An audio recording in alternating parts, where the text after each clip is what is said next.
Bismillahirrahmanirrahim. Assalamualaikum warahmatullahi wabarakatuh. Alhamdulillahirabbil alamin. Nahmaduhu wa nusolli wa nusallimu ala rasulihil karim. Asyhadu alla ilaha illallah wahdahu la syarikalah wa asyhadu anna Muhammadan abduhu wa rasuluh.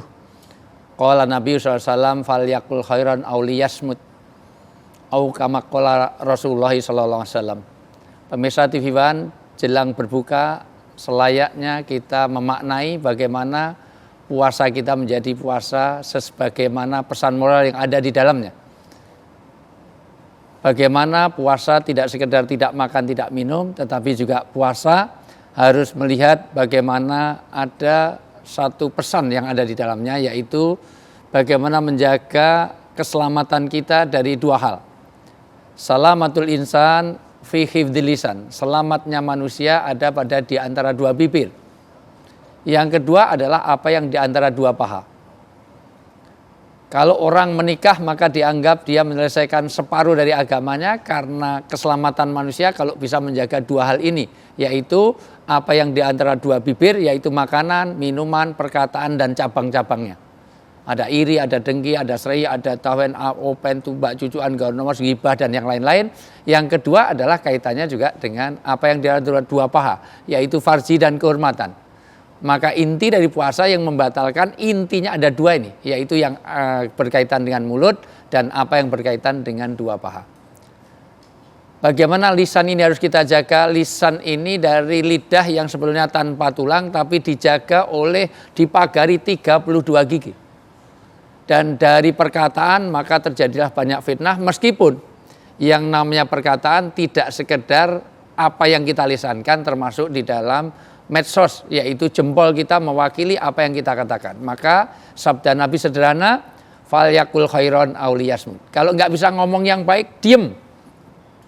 Minimal kalau ada satu orang yang sedang nge-share kok kita tidak tahu kebenarannya, tolong dihentikan sampai di situ. Jangan ikut nge-share karena nanti ada dosa yang jariah. Kita mengatakan kebohongan, kemudian juga disebarkan kebohongan, maka dia akan menanggung dosa sebanyak orang yang percaya atas kebohongan itu. Maka bagaimana lisan ini harus kita jaga, karena kenyataannya dari lisanlah nanti akan diterima atau tidak seluruh ibadah kita. Dari lisan nanti bisa juga, artinya yang dari mulut ini juga ada makanan haram, ada minuman haram, maka bagaimana doa dikabulkan, bagaimana sholat-sholat kita dikabulkan kalau makanannya makanan haram. Maka bagaimana menjaga mulut ini dari perkataan, dari makanan, dari minuman. Ini penting karena kenyataannya dari lisan ini bisa menjadikan orang menjadikan kebaikan yang banyak, yudillu bi katsira wa yahdi bi katsira. Dari lisan mendapatkan hidayah kepada banyak orang karena yang disampaikan kebaikan-kebaikan, tapi dari lisan juga bisa menyebarkan kejelekan-kejelekan. Maka bagaimana kita menjaga lisan kita ini menjadi penting, karena puasa bukan sekedar tidak makan, tidak minum, tetapi juga dari perkataan sampai dari lisan itu nanti muncul kemarahan, dari lisan muncul gesekan. Maka kata Nabi, kalau ada orang yang menyebabkan kalian semuanya mendapatkan cemoohan atau apa yang membuat hati ini tidak senang, maka suruh mengatakan afwan inni shaimun.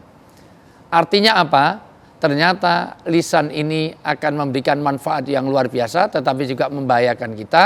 Maka inti dari orang berpuasa juga bukan sekedar bagaimana menahan syahwat, tetapi juga kaitannya dengan lisan. Bahayanya lisan ini sampai kadang-kadang mulutmu harimau.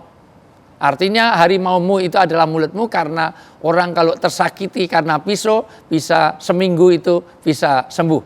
Tapi kalau begitu lidah itu mengenai, kadang-kadang sampai 7 keturunan masih ingat. Apalagi para wanita. Kadang-kadang wanita itu mudah memaafkan tapi sulit melupakan. Wanita itu ahli sejarah. Sekali disakiti dengan lisan kita, maka sakit hatinya itu sampai bertahun-tahun masih ingat. Maka jangan pernah menyakiti hati ibumu. Tidak ada kejahatan yang lebih jahat daripada orang yang menyakiti ibunya atau para wanita. Dan tidak ada kemuliaan yang lebih mulia daripada seorang laki-laki yang memuliakan wanita. Kenapa? Di antaranya karena kalau tersakiti, satu high cost. Karena wanita kalau udah tersakiti, air mata yang keluar merusak eyeliner, eyeshadow, bedak. Kalau laki-laki nangis nggak ada apa-apanya. Maka jaga lisan kita supaya puasa kita lebih bermakna. Dari perkataan, dari omongan, bahkan dari makanan, minuman, dan lain-lainnya. Wallahu a'lam bishawab. Assalamualaikum warahmatullahi wabarakatuh.